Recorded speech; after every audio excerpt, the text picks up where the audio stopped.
என்றும் வாராத செல்வம் வருவிப்பானை மந்திரமும் தந்திரமும் மருந்துமாகி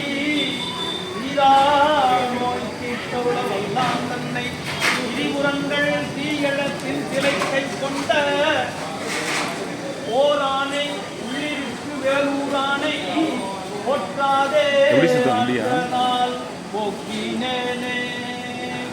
பல்லாடு தலை சடை மேல் உடையான் தன்னை வாய்ப்புலித்தோர் உடையானை பகவன் தன்னை சொல்லோடு பொருள் அனைத்தும் ஆனான் தன்னை உடற்முடிவில் என்பதார் கோலத்தானை அல்லாத காரணை முன் அடர்த்தான் தன்னை ஆளின் கீழ் இருந்தானை அமுது ஆனானை கல்லாடை புனைந்தருளும் காவாலியை கற்பகத்தை கண்ணால கண்டே நானே. ஓ சம்பலம்.